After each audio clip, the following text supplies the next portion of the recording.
सुकरात को अपने शिष्यों को पथभ्रष्ट करने के आरोप में मृत्युदंड दिया गया था।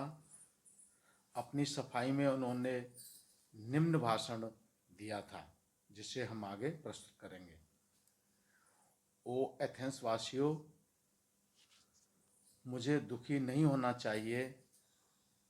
उसके लिए जो हुआ, यानी इसके लिए कि तुम लोगों ने मुझे अपराधी ठहराया और उन हालात के लिए जो गुजरे और जो कुछ हुआ वह मेरी उम्मीद के ऊपर तो नहीं हुआ, पर मुझे दोनों ओर से जो वोट पड़े उन पर आश्चर्य अवश्य है। मुझे आशा न थी कि इतने कम वोटों के अंतर से मुझे अपराधी ठहराया जाएगा। मुझे बड़े बहुमत की उम्मीद थी, पर अब जैसा कि पता चल रहा है, 3 और वोट पक्ष में पड़ते तो पासा पलट जाता और मैं बरी हो जाता। जहाँ तक मेरिटस का सवाल है, मुझे लगता है उनके द्वारा मैं निर्दोष ठहराया गया हूँ। न केवल मैं निर्दोष ठहराया गया हूँ, बल्कि जैसा कि सबको जाहिर है, अगर एनीटस और लिकोन मुझ पर आरोप लगाने के लिए आगे नहीं आते तो मेलिटस को वोटों का पंचमांश न पाने के लिए 1000 दरहम का जुर्माना हो जाता। इसलिए इस आदमी ने मुझे मौत की सज़ा सुनाई। पर जो एथेंस वासियों, मैं अपने आप को क्या दंड दूं, यह स्पष्ट नहीं कि मैं किस लायक हूँ। वह क्या है? क्या मैं कष्ट भोगने लायक हूँ या अर्थदंड के लायक हूँ? क्यों कि अपने जीवन काल में मैं खामोश नहीं रहा। मैंने उन सब वस्तुओं की अपेक्षा की जिनके पीछे अधिकांश लोग भागते हैं। पैसा कमाना, घर गृहस्थी की चिंता, सेना की कमान संभालना, लोकप्रियता वाले भाषण देना। इसके अलावा दंडाधिकार, षड्यंत्र और गुटबंदी जो इस शहर में होती रहती है। मैं ठहरा बहुत सीधा सच्चा आदमी। अगर ऐसी हरकतों में लिप्त होता तो सुरक्षित न रहता। इसलिए मैं इनके पीछे कभी नहीं भागा। अगर ऐसा करता तो मैं न आपके किसी काम आता न अपने, लेकिन आप में से प्रत्येक को व्यक्तिगत रूप से लाभान्वित करने के लिए मैंने यह लक्ष्य चुना कि आप में से हरेक को प्रेरित करूं कि वह अपने मामलों पर या नगर के मामलों पर ध्यान देने से पहले यह देखें कि वह नगर के अतिरिक्त अन्य मामलों में भी कैसे सर्वाधिक समझदार और सर्वश्रेष्ठ बन सकता है। मैं तो ऐसा ही आदमी हूँ, फिर मेरे साथ कैसा सलूक किया जाना चाहिए? ओ एथेंस वासियों, कोई पुरस्कार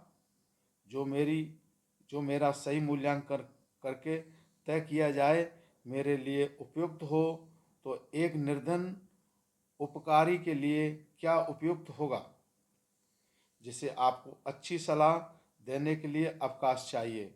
ओ एथेंस वासियों, एथेनिया वासियों, इससे अधिक उपयुक्त और कुछ न होगा कि ऐसे व्यक्ति को प्रेथानियम सभागार में नियुक्त किया जाए।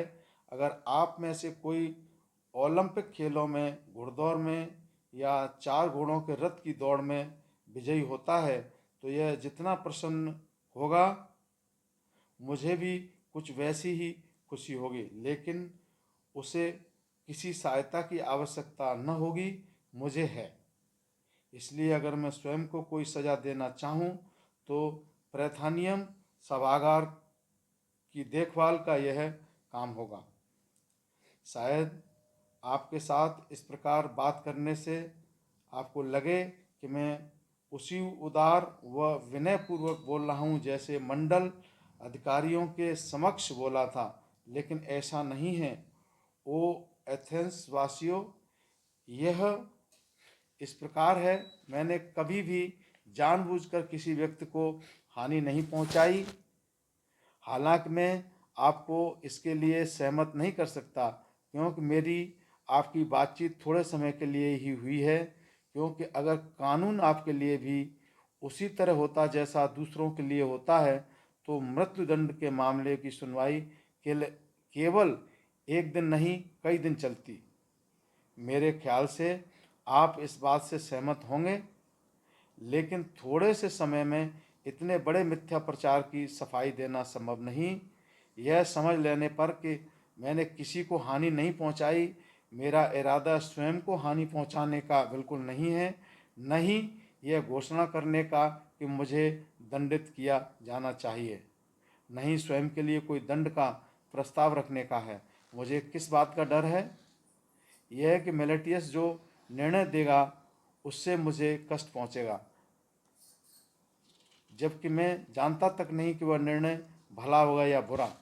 तो मैं अपने लिए वह चुन लूँ जो बुराई है और स्वयं को वह दंड दे डालूँ। क्या मैं कैद की सज़ा चुन लूँ? मैं जेल में क्यों रहूँ उन 11 दंडाधिकारियों का दास बनकर? क्या मैं अपने लिए कोई जुर्माना नियत करूं जिसे अदा न करने तक जेल में रहूं? लेकिन यह तो वही बात होगी जो मैंने अभी अभी कही, क्योंकि मेरे पास जुर्माना देने के लिए रकम नहीं है। तो क्या मैं खुद को देश निकाले की सज़ा दूं? शायद आप इस प्रस्ताव सज़ा से सहमत हो जाएं। ओ एथेंस वासियों, मुझे जीवन से प्रेम होना चाहिए।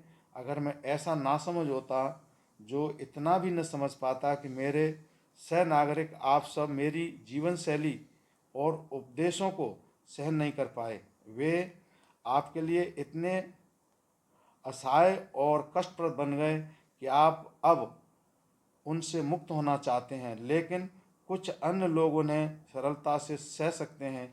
इसलिए ओ एथेंस वासियों, इस उम्र में मेरे लिए घुमंतु बनकर नगर नगर घूमना और इस प्रकार का जीवन जीना श्रेयकर होगा, क्योंकि मैं जानता हूँ कि मैं जहाँ भी जाऊँगा, जब बोलूँगा, युवा मुझे सुनेंगे, जैसा कि उन्होंने यहाँ किया। अगर मैं उन्हें अरुचिकर लगा तो वे मुझे बड़ों से आग्रह करके वहाँ से खदेड़ देंगे। यदि उन्हें अरुचिकर नहीं लगा तो उनके पिता और संबंधी अपने तय मुझे निर्वासित कर देंगे। शायद कोई कहे, यहाँ से जाने पर सुकरात चुपचाप शांत जीवन नहीं बिता सकते? आपको समझाने के लिए यह सबसे मुश्किल बात है। अगर मैं ऐसा करूं तो देवता की अवज्ञा होगी, इसलिए मेरा चुपचाप रहना असंभव है। आप यह सोचकर कि मैं व्यंग कर रहा हूँ मुझ पर विश्वास नहीं करेंगे।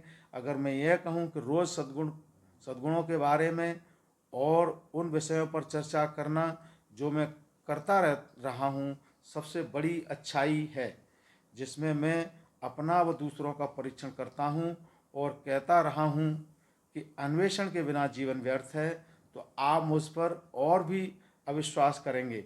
इसलिए ओ एथेंस वासियों, मैं कहता हूँ कि आपको राजी करना आसान नहीं। इसके साथ ही मैं यह सोचने का आदी भी नहीं हूँ कि मैं किसी बुराई के लायक हूँ। अगर मैं धनी होता तो अपने पर इतना जुर्माना करता जो मैं अदा कर सकता, तब मेरा कुछ भी अहित न होता। पर मैं इस समय इतना भी नहीं कर सकता। हाँ, अगर आप मुझे इतना जुर्माना करने को तैयार हैं कि जो मैं दे सकता हूँ, तो मैं जुर्माना के तौर पर चांदी का एक मायना ही अदा कर सकता हूँ। यह जुर्माना मैं स्वयं के लिए स्वीकार कर लेता हूँ। लेकिन ओ एथेंस वासियों, प्लेटो, क्रिटोबुलस और अपोलोडोरस कहते हैं कि मैं स्वयं को 30 महीना का जुर्माना करूं। उन्होंने मुझे इस रकम की जमानत देने की पेशकश की है, इसलिए मैं खुद को यह जुर्माना करता हूं और इस रकम के लिए पर्याप्त जमानतें होंगी। शेष भाग 2 में।